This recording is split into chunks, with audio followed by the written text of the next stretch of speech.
Dort. Down to Dort. This is Lee Dort, and I'm down to dunk.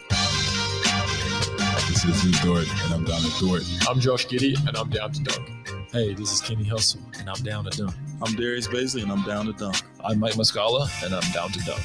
This is Poco, and I'm down to dunk. I love cereal. Captain Crunch, Cinnamon Toast Crunch, Cracklin' Oat Bran. Oh, I can have these. I'm gonna share with my team, but I'm gonna hog most of them. Welcome to Down to Dunk. I'm your host, Andrew Schlecht. We're part of the Athletic Podcast Network. With me, as always, on Mondays, is my good friend, Michele Bear. Michele, what's up?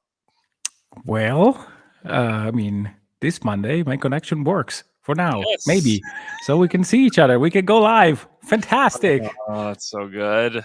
It's always better to go live. It's always better to be here with all the people on the stream here, following us on YouTube. So thanks so much for joining, everybody. Getting some love in the stream. People are saying thanks for being for the No Dunks content. If you're not aware, I'm covering for JD on No Dunks all week this week. So you can hear me for little bits on the No Dunks podcast as well. I also am going to be on the Athletic NBA show tomorrow with Sam Amick and Fred Katz for a part of it. They actually are going to go over all of the teams that are not going to make the playoffs and are going to discuss their futures. And so they brought me on to discuss OKC. So you can hear me with those guys tomorrow. It should drop around like 8 a.m. So look for that as well. So Look at you, the black belt of the athletic podcasting. oh man, doing lots and lots of podcasts, which is honestly living the dream. Living the absolute dream. You know who else is living the dream, Michele? Olivier Sarr. Olivier Sarr and Poku. Holy smokes. So I was in the arena last night for this game. I saw It you. was- Awesome shirt. You like my shirt? Oh, yeah. Yeah. Oh, credit to my wife for that shirt. Yeah, it was an interesting game. You know, the Suns shot the ball horrifically. They were 7 of 38 from 3, 18%. And throughout the game, I'm kind of tracking it. It's like, oh, they're like 2 of 14. Now they're like 3 of 17. Like, okay, this is something's got to give here. Like, they're not going to shoot 18% for the game, right? And the Thunder were still down. Like, at one point, they were down 10, and the Suns were shooting horribly, and it felt like, oh, this is going a certain direction. And then just the floodgates opened of Thunder points in the third quarter. They outscored the Suns 32-22 in the third, 33-21 in the fourth. A lot of people are like, oh, you're being hypocritical. You were mad about the Roby game, and like now you're happy about the Poku game. You know what? Yes, I am. Yes, I definitely am. Because I find it hard to be mad about a player that you feel like is going to be could be a part of the future of the Thunder, rather than just a guy that you just think is kind of passing through. In my opinion, and I may be wrong, I feel like Roby's passing through. I don't think this is going to be the final destination for Roby. Yeah. How dare you? I mean, if there are 2 seconds or less, please pass me the ball and I will make a basket kind of guy. He is insane. He is. He's got the big balls, and the last seconds of whatever clock is ticking down. There's no doubt about that. But Poku, in that second half, like first half, he was kind of a mixed bag. In the second half, No, Andrew, stop it. The first quarter was horrible. It was like first part of the year, kind of Pokuševski. I mean, I said, okay, thank you, Poco. We really, really need to play like this. I know that we want you to be good, but not tonight, please. it was the turnovers were crazy in the first quarter. Yeah. Dagnall had to sit him twice in the first part of the game, and then you get to the third quarter. Wow, and it really was like the fully actualized version of Poku, the Poku that we just like have fantasized about and talked about so much. It's like, oh, he's real. You know, it's like, it would be like if a unicorn just like walked in front of my window at my house right now. I'd be like, they're real. Like Poku, I saw it right in front of me. It was real. And the scoring was great. The passing, though, Oh yeah. the ball handling and the passing, where he would be the one to get the rebound, he'd bring the ball up, and he was creating stuff for everybody Mhm. and was so good. He threw him in transition. Like, it's becoming a thing with Poku. Is like in transition, not only offensively, like he's gonna score or he's gonna find somebody, but defensively, he had like a block in transition. There was a 2-on-1 where the Suns were coming at him, and he was able to at least got a foul and stop them from scoring. Like, he's becoming like a pretty good player in transition. And not that the hope still is that Poku can be that kind of guy that can go get you, what did he have, 17, Yeah, 10 and 12, 12. 10 and 12. I mean, and that's great, but if he can be just like a connected tissue player, Mhm. even if he's off the bench, he's coming in and he's handling the ball and he's pushing, and maybe he can close for you in certain lineups. Like, that's at least something there. And he's doing it efficiently, which is the change from last year. I need to call up this tweet because Alex put it out this morning, that because it's easy to say like, oh, he did this last year too. I was like, well, no, this is actually quite different than what he did last year. You know, he's 7 of 14 from the field. You know, the one knock you can have on him last night is that he just doesn't get to the free throw line because he avoids contact at all costs, Yeah. because he's the skinniest guy in the NBA. That's For fine. now. Yeah, for now, until he beefs up this summer. Watch out, NBA. No, I mean, the SAR, like if SAR was the only thing and it was like Teo and Roby and SAR, like I think I would be sufficiently angry. Yeah, but can But we pause? because it was Poku, that's where I'm like, yeah, of course. Yeah, if I'm hypocritical, I don't care. Yeah, but even like I cannot be mad at Olivier Sarr. Like, how can you be mad at him? He's doing exactly what everyone in their job do. Like, he It's true. tries to be the best version of himself. And also, the Thunder just said, here's the worst we can offer. And when the worst we can offer goes 5 of 6 from 3, like, you just kind of have to throw your hands up. Exactly. I mean, exactly. The plan is, hey, we are going to try to play the least amount of NBA player possible. We are playing Olivier Sarr. I mean, what can they do more than this? They are letting Vit Krejci and Alexei Pokusevski being the point guard, because like maybe the strategy is just to have Maledon go in ISO every single time. That could be a good tanking strategy. But I mean, those two guys, they really played the right way. They were moving the ball around, and like, how can you be mad? Like, Yeah, I'm not I mean- mad. I think people are, so there was a whole just anger tornado amongst that it started in Detroit and then it came to Oklahoma City afterwards, where it was all the Detroit fans were going nuts because they won the game. They look at the schedule, the Thunder go ahead of them in the reverse standings. Thunder fans are celebrating, Detroit fans are furious. Then it switches because the Thunder end up winning, and then Thunder fans are furious, and Detroit fans are like, oh, what were we so mad about? You know, and it's funny because all that happened was that things stayed the way that they were before games were played yesterday. They stayed the exact same. And is it upsetting that they're not sitting alone in third? Yeah, definitely is. I've been saying for a long time, I think they're just going to end up at fourth, and there was hope that they could be higher. Sure. But I don't know. Detroit is on a 3-game winning streak. Like, perhaps they can win more games. You know, that's not Perhaps. impossible. No. That they win more games. But also, we just, at this point, like, the amount of like angry energy that's being expended is just like, to me, it's just too exhausting to put your emotions in the hands of Olivier Sarr and whether the ball that he shoots goes in or not. It's like, okay, they'll probably beat the Blazers, guys. Yeah, they will, like, they will beat their over actuality, under. Tomorrow night, they're probably going to beat the Blazers. And you're right. McKellar would win the over-under battle between us because they're going to get to 24 wins.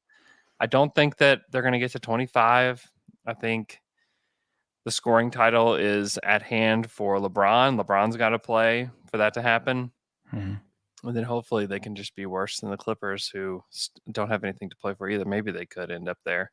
It's not impossible, but that would be upsetting. But I don't know. Like what's going to happen is going to happen at this point. We know what they should be doing. We know what the goal should be. We knew that it was attainable down the stretch here, but you have to lose. Like losing out is really hard at this point in the year Yeah. because you don't know what you're getting. I mean, they lost that game to Detroit, but holy smokes, they could have won that game.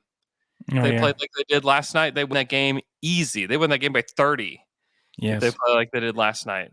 Yeah. So You can't shoot 41% every single night. Olivier Sarr will not go 5 out of 6. 6 from 3 Yeah. every single night. You know what I was thinking about this morning, and I think that I mentioned this on Thunder After Dark and or in Question of the Day. I don't remember. The fact that, I mean, it's not necessary that you need to have Poco on the ball. I mean, yes, it would be nice for him to handle transitions, for example, to be able to make an outlook pass or to do some stuff with the ball in a sense. Yeah. But the beauty of having a very good passer that is not creating a lot of space with his dribble is that if the less he dribbles, the better, and he can be dangerous anyway with the ball in his hands. I think that like Poco's dribbling is not the skill that we witnessed last night. Yeah. But the fact that he's able to throw like very difficult passes, to be yeah. good from 3-point range, to get the shot off against basically anybody because he's so tall and the ball starts high. So I think that even this actual version of Poku that we really like, you don't have him necessarily with him being on the ball every single time. You can have him alongside Giddy, alongside Shea, alongside Trey Mann. He can be the guy who just has a good pass, makes a shot, make a quick decision, and makes everything easier. So I really think that the beauty of Pokuševski, like the good version of him, is that he's very versatile, depending on what you need. Even positionally, I mean, there were moments where he was playing the 5 or the 3 or the 4, whatever.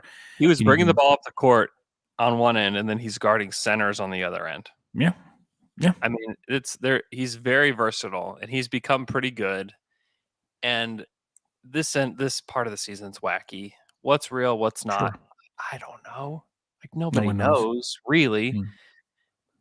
However, the version of Poco that we had at the beginning of the season wouldn't be doing stuff like this at this point. So it's just whether it's real or not, whether like this is Poku taking the next step or not. Like I don't know. At least he's doing it. Because there's a world where he's not doing this at all, where it's just 6 turnovers and 5 assists and 4 rebounds, and he can't stay on the floor because he's too 2 out frail. of 8 from 3. Yeah, I mean that there is that world that exists out there for Poku, and you see what you see in Poku, and even like Veet is the type of player that they're going after, like these multi-positional, multi-skilled guys. Like you can start to catch the vision for what the Thunder want. And then you can start to look at the guys that are in this draft and say, okay, who fits the vision? Because it's bigger guys that can really pass, that can play multiple positions. I mean, that's Giddy, that's Shea, that's Poku, that's Baisley to a degree, that's Veet. Like that's what they're wanting. Like those are the kind of guys that they want, where they can play these crazy weirdo lineups. And you look at a guy like Chet Holmgren, you're like, yep, checks the boxes. You look at Paulo Banchero and what he did in the tournament, you're like, yep, checks the boxes because he can pass. Like he's a good passer. And can you get him to operate within the system? Like, I don't know. Like they get to figure that out. So those are the kind of guys that you can look at. You know, Dyson Daniels can be that way. I mean, there's going to be some guys in this draft that they look at, and you know, it's exciting. You get into like the 6 to 8 range, and you feel less sure about those kind of guys because I don't know that even Griffin is that guy or Shaden's that guy. But the beauty is that you don't really need. I mean, of course, the vision is having multi-dimensional players. But the beauty of having like a few of these, like Shea, like Giddy, is that you may also want to get to play finishers, and it's not like if you look at Klay Thompson and what he was, again, picking probably one of the best play finishers in the world. So I don't expect to pick a Klay Thompson next year. It'd be great. It would be great. It would be the perfect complement to Shea and Giddey, like just having a tall, great defender, knockdown shooter that learned how to create off the dribble. It's not that he was able to really create for others. The first dimension and the second and third dimension of Klay Thompson was, hey, I can shoot it very well, and this is what I will do. So even if you have a player like that in the draft, he will fit well. And to be honest, I'm also curious. I would be curious to see, not picking him at the draft necessarily, but to see Shea playing with an elite rim, not elite, well, a good rim diver, and see how it works. Because I can really see him playing with a small ball five or a center that can really space the floor. We saw it working at perfection with Mike Muscala. I almost wonder, like how if you have another shooter on the wings, just having a strong diver like prime DeAndre Jordan, see what happens with Shea and Giddey. No, maybe even a little bit less than that. Yeah, I mean it's an interesting point, and it's where you can look at Duren, or you can look at, I don't know, Mark Williams, and say like, okay, those guys are way more skilled than anybody that we have right now. Mm-hmm. Maybe one of those guys could work out. You know, it's very possible that could happen. And you know, I know it's frustrating to think about this team dropping to like 6 or 7 or wherever. And I'm not saying like the Thunder need to model their team after these other franchises and whatever, or they're going to be just as lucky as these franchises. It takes so much luck to become a great team, but like you have to acknowledge that like the Golden State Warriors, when they were built, they didn't have a pick above 6. Yeah. When they built their team, the highest. Do you know who the highest drafted player was in that Golden State Warriors era where they became a really good team? You know who it was? Was Bogut. But that they drafted, it was Harrison Barnes. It wasn't Barnes. Oh, really? Harrison Barnes was pick number 7. Steph Curry was pick number 7. There's one guy. Klay Thompson was number 11. Draymond Green 35. Fasili 30. Yeah, we know. There was one player drafted 6th in the 2010 draft. Epe Udoh was drafted 6th. Oh, I would never guess by the Warriors. No one would have. Epe lives here. He's got a house here in Edmond. It's great. Doesn't play in the NBA anymore. Didn't play very well for the Warriors. Now they had to have extreme luck in that they got all-time players at 7, 11, and 35. So repeating that is impossible. But what I'm just... Is this all luck? Some of it's luck. Some of it is just great talent evaluation. Mm-hmm. Too. And I'm just saying that I'm not saying that the Thunder should abandon the tank and just do whatever. I think they're doing the right thing. Mm-hmm. We also have to let go of the fact that if they don't get a top 5 pick, it doesn't mean doom and gloom. No. I feel like everybody, it's one way or the other. And most likely if the Thunder picked 6th, 8th, they're not going to get a blue chipper. Like the idea of that is probably, and Josh Giddey might be the closest thing to it, mm-hmm. And he's considered a blue chip prospect at this point as an NBA player. Great. Yeah. Cool. They got one. The Warriors took Steph Curry and then absolutely whiffed on Epe Udoh the next year, and then got Klay Thompson in the following draft. So even if like this year doesn't work out, like I expect the Thunders to be almost kind of similar in the way that they picked. And it doesn't mean you're not going to have a championship contender. It doesn't mean that you are going to have a championship contender. I think the top 5 pick is very important. And I do think it's a failure on the Thunder's part to not ever get one if they don't ever get one. But it doesn't mean it's an absolute failure. it's just the NBA is just so difficult because there's not a science. It's not like this plus this equals that. It's you can ask these teams that have been in the lottery. You can ask the Timberwolves, who have drawn number one multiple times, and ask them like, how have things gone for you? Yeah, It's not like all about that. yeah, either you draft a Luca and LeBron, and then you are there, basically Steph, by the yeah. fact that you have one of a kind. Or there are many chances, there are many paths, and I mean, I don't want to spoil anything because I'm hoping to discuss this with Alex someday, but You guys need to.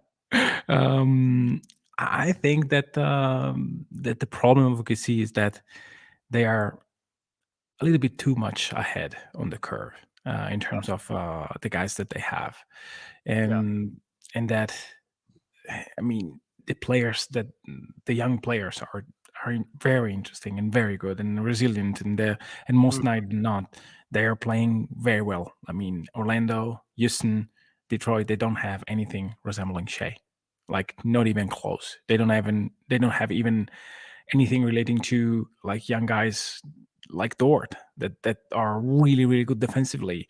They don't probably have veterans that want to play the right way, or not to a certain degree. They may not have a good coaching staff as good as OKC's. So it's very tricky to, on one hand, want to have a developing machine as a franchise and a team that drafts very very well, and and and be having like a bottom 5 record. It's not easy. You can just do so many things. You can say, hey, they could have started in January, but maybe in January, internally they said, hey, we don't want to start as of yet because this and that we probably don't know. Like there are many reasons why teams are okay playing like this, playing the guys that they are playing only in the second part of the season. It's not like to me, it's not random the fact that all the teams now are sitting most of the guys, and they didn't do it early in their season. Detroit had Jeremy Grant, and they didn't sit him from the beginning. Why not? They could have been worse, sure, but you need to have. I think that there are some unwritten rules, and all the teams are following those to some degree. Yeah, James Anderson in the chat says you want to maximize your odds, so no excuse for getting the fourth best odds 2 years in a row in tanking years. Yeah, I agree. I just start to ask the questions like, what do you do? I mean, to me, it's like trade the veterans. You just don't have veterans on your team at all. Like that was obviously not going to be part of the equation because they wouldn't have kept these guys if that was going to be part of what they were going to do. I think that they didn't think Josh was going to be as good as he is. I don't think they thought that Shea was going to be as good as he is. And it's kind of like the Diet Coke version of what happened to them with the other team was that they got better faster than they could have ever imagined. Yeah. And they're trying to hold them back right now. Like they're pushing these guys back as far as they can. And I still am of the belief that they will do this again next year. And it will be more difficult to hold them back further. But I think that that's probably as long as you can do it, because I think that they are. I think the Thunder understand that like 3 years in a row, being in like the top 4 to 6 or wherever they end up next year, like you're eventually going to get some luck and you're going to have a chance to pick somebody really good. I think the hope is that it's this year or perhaps next year. But I think after that, I think that you're going to have to either decide that you want to keep going back to the lottery or you want to just go ahead and let go and just say whatever happens with these guys. If they make the play-in, great. If they're in the lottery, great. Whatever happens. But the the whole reason to do this, and there's people in my mentions all the time like, oh, why don't they just let the boys play? Let the boys play the game, Yeah. It's because they want to stay out of the middle. Yeah. That's what this is all about. And if don't fool yourself into thinking that the middle is better, because the problem with the middle is that teams don't get out. Yes. Don't get out. Unless you have certain, Memphis is one example that I think it's really nice for OKC. The middle was a stepping stone for them. But this team, as constructed, without one other great talent, is either counting on Shea making another huge leap, Giddey being a generational player, or Poku becoming, whatever Sam Vecini thinks Poku is.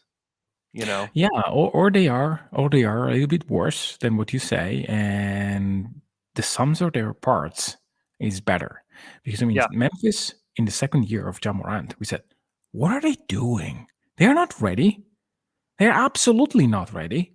And we said it with the Hawks, and Memphis was in the middle, and now they are like a powerful powerhouse in the West. They are extremely good. Now, you cannot take these examples as, hey, just do as they did and it will be all okay. There's no team that you can look at and say, hey, we want to do that. Let's do that. Exactly. No, and I don't think the Thunder they shouldn't be under any impression that they can be like, hey, let's be the Raptors from a few years ago, or let's be the Grizzlies now, or how can we be the Suns? Hey, Phoenix, can we get Chris Paul back? They're not. That's not what's happening. No, but I think that they are still mindful about, hey, we know what the plan is, but we also want to test it out. And I think that the start of the season should be about that. Should be about, hey, let's see what we have here. Of course, you don't have to really play. You can know for yourself in the training rooms and stuff like that. But say that they draft okay between 4 and 7, and you get a player that works really well with Giddey and Shea. And because, again, what sticks to my mind, it's if it's just Kenrich and Mike that make you a team that obliterates opponents, then it's not Kenrich and Mike. It's that those are functional players. And if you have one young player that is also functional to your team, say that they draft AJ Griffin, and he is bombing 40% plus, and he's a plus defender, which is a tall task for a rookie. But say that he is, because he's just good. It's very possible. And he's crazy young. Like if he's your consolation prize, it's not. It's disastrous in that you didn't almost waste a whole year just to get AJ Griffin. But it's if it works for you, then and everything clicks, because maybe Jerry is better. Like there are what if they start 10 and 12? 10 and 4. What do you do then? Do you really stop it? Do you really say, hey, no? Of course, if they start 7 and 10, if they start 7 and 12, you say, hey, we are not there. We tried. Look, Shea, we really need another piece. Like, I really think that there is, starting with hey, the season will go this way. It's, yes, you can have it in your mind, because again, you look at facts, you look at how they play in summer league, you look at how they play training camp. They will know. But also need to look at, to watch the team in their eyes against other premium teams and say, okay, they are not there. Yeah. Because to me, there were moments in the beginning of the season where a lineup with Shea, Giddey, Mike, Kenrich, and another guy, not named Baisley, was obliterating good teams. The Sixers. I mean, they were playing the Sixers out of the court with Mike Muscala as the center. And it's always the case. The thought is always the same. Like, if an average to below average player that is functional to what you do makes you great, then it's the rest. It's not that. It's almost like the Looney thing with the Warriors. It's not that Looney is good as a center. He will not play for many teams in the league. It's just, it functions well with the Warriors. Yeah. well enough It's to true. unlock stuff. Yeah, if Looney played for the Rockets or something, be like, it's like Daniel Tice was for them, probably. Yeah, maybe even worse. I mean, Maybe even worse. I really think that if Gorgie Jeng would have been drafted by the Warriors and not Minnesota, he would have been an awesome player for them. Gorgie Jeng, he's not playing right now. No, he's not. Is he? Was Gorgie it in the Hawks bench? Yes. He's playing for them. Yeah. Yes. Yeah, that's right. I was going to say, I saw Gorgie Jang recently. Where did I see him? Yeah. Gorgie Jeng or Steven Adams? That is the question. I mean, that was a question. Definitely was. It definitely was the or question. Olenek. Yep. One of the three. Let's get. I hope Steven Adams gets a ring. Okay, right after this quick break, I thought we could take a look at the draft picks the Thunder have upcoming this year. We'll look at next year too. There were questions in the chat about who they own, what they could become. Let's take a look at it right after this break. And we're back after that quick break. Let's take a look at the picks the Thunder have this year and next year, and then talk about the potential, and also talk about like when the Rockets picks start and where the protections are and what picks are most interesting to us. And so this year, I think everybody knows this pretty well. The Thunder have the unprotected Clippers pick. They have the Chris Paul Suns pick, which will be the 30th pick in the draft. And they have a protected Pistons pick that won't convey. And they have their own pick. So that's that. I think we all know that pretty well. In 23, they don't get Rockets picks yet. So pump the brakes on that. They have a pick swap with the Clippers that likely will not matter because the Clippers are just too competent for it to matter. They have a Nuggets pick from the Steven Adams trade that is top 14 protected. If it doesn't convey, the protection will be top 14 protected in 24 and 25 before converting to a 25 and 26 second round picks. So yeah, it's likely to convey. That will likely convey. I mean, you look at what the Nuggets are now, and it's probably the worst version of them. I mean, I think the Nuggets are going to be awesome next year. It's probably a pick in the 20s. And then the Wizards pick is really kind of interesting. So this was acquired. This is in the Şengün trade. That pick will, what is it? I think that it's lottery protected. What is it? Top 14. Yeah, lottery.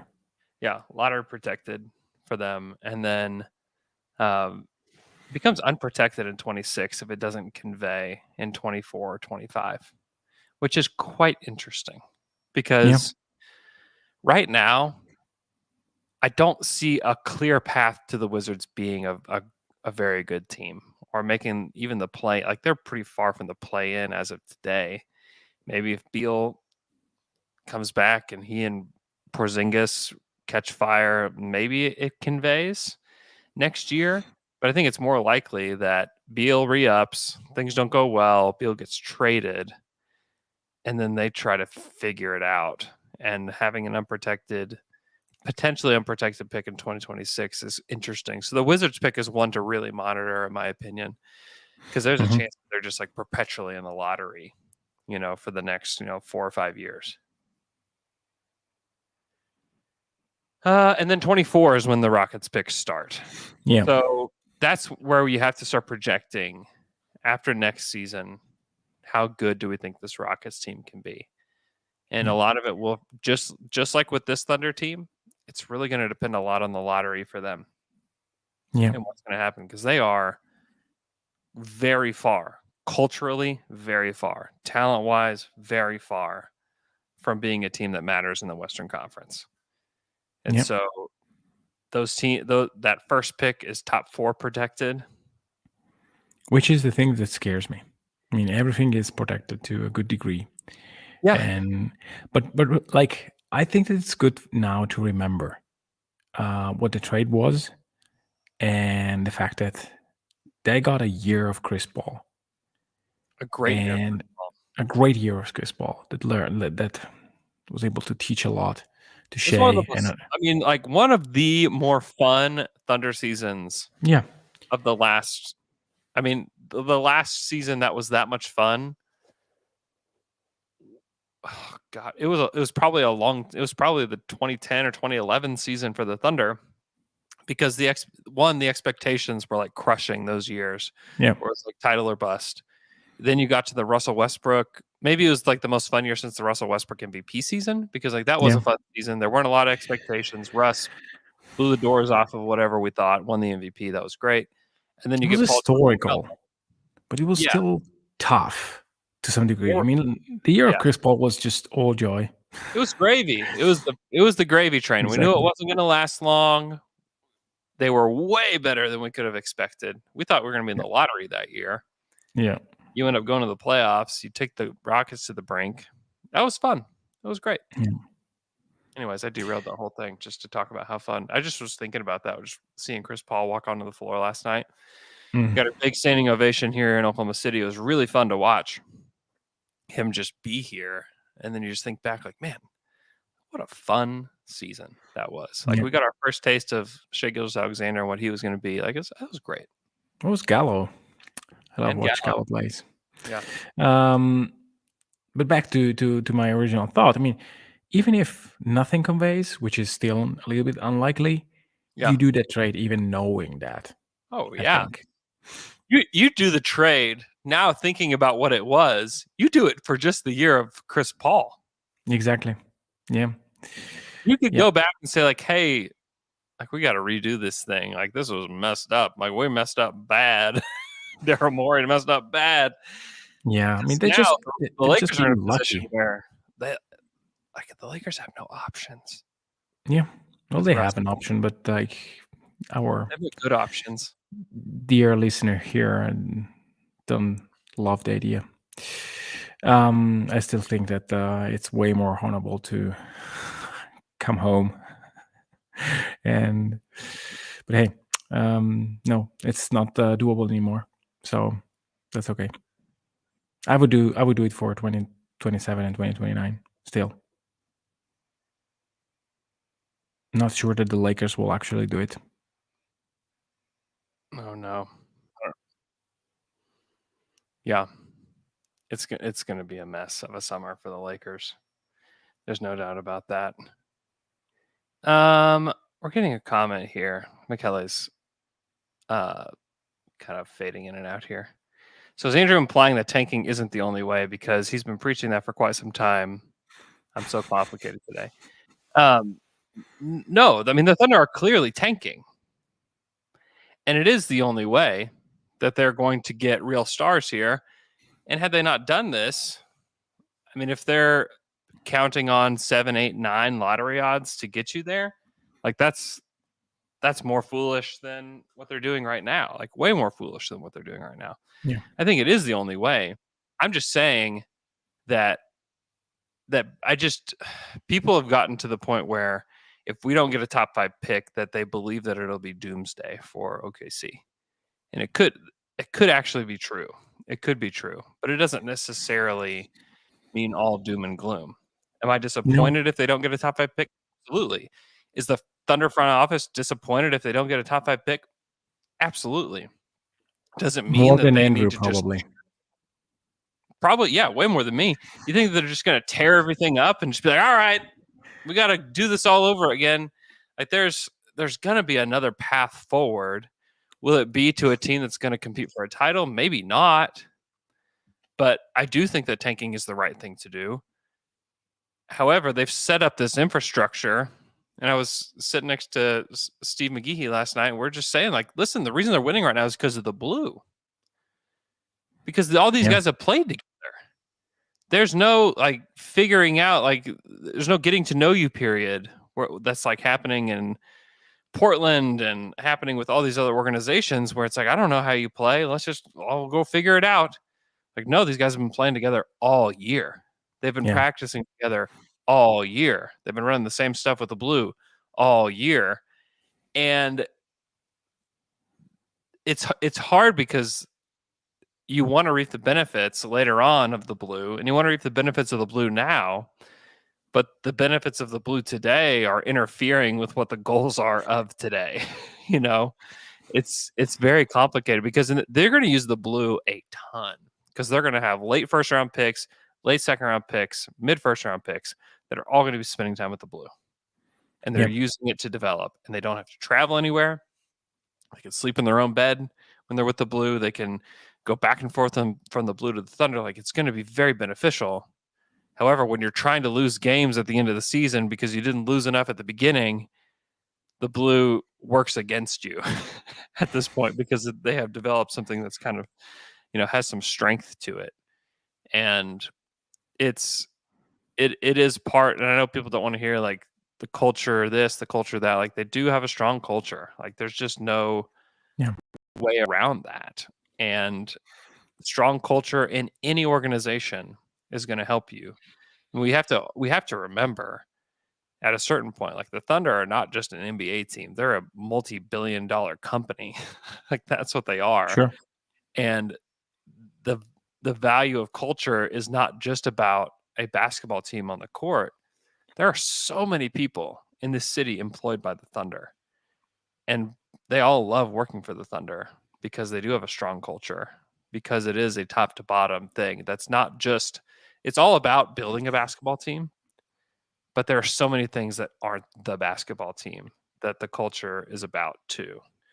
And it's really hard to remember that. And it's hard to remember that, like, Sam Presti's job isn't just making a good basketball team. Like, he's involving the team with the community, making sure that, a lot of people are taken care of within the organization. A lot of things within the city are being done properly. And it is a complicated job that requires a good culture in order for things to keep going. I don't know. I don't think they're done tanking. I don't think this is over just because they beat the Suns on April 3rd, 2022. I don't think it means that they're done tanking for next year. I still think the best thing for them is to get more lottery picks. And ideally they get 2 good lottery picks, and they can form a core from that and then make trades to get better on the margins. And I think that that's where we're still heading.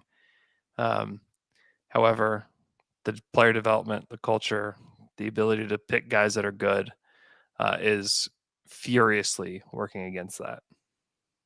Yeah. And maybe they will get lucky. A little bit of luck. Hey, give me a little bit of luck. I would consider getting the 4th pick lucky at this point. Yeah, that would be lucky. I mean, I'm positive that one of the big men will be there. I think so too. I think somebody will want Ivy higher. Yeah. They'll need a guard, Orlando. Maybe OKC will want him higher. But anyway, we'll see. It's possible.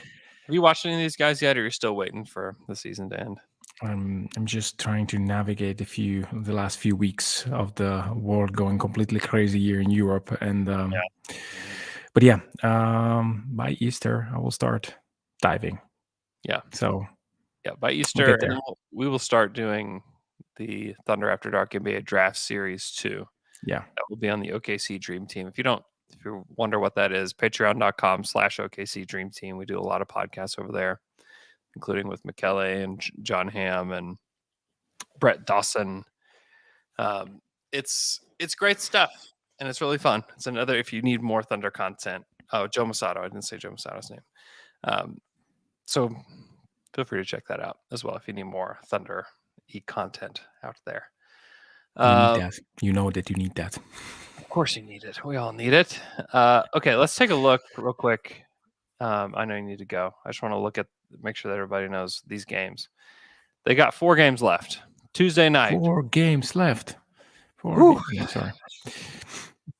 They have the all-time tank game. This is going to be it. I think they're going to win this game. They play Tuesday night here in Oklahoma City. They play Portland. It's the last game in Oklahoma City until October.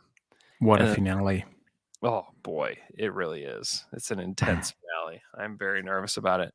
And then they're on the road for the last 3 games in Utah on a back-to-back Wednesday.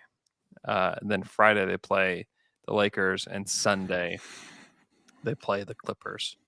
on the road. It says on Tankathon they play at 11 a.m. I do believe that tips at 8:30 p.m.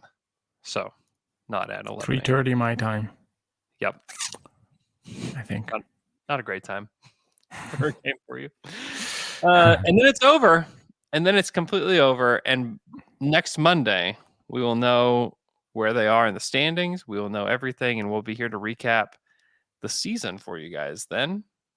Thanks so much for tuning in. Follow McKelly on Twitter at Mikey Vera. Follow me on Twitter at Andrew K. Schlecht. Leave us a 5-star review on Apple Podcasts. If you have a chance, it would mean a lot to us. Thanks so much for tuning in. Join us on YouTube. Search for Down to Dunk on YouTube and come hang out with us during the stream. We appreciate you guys, and we'll talk to you guys again on Wednesday.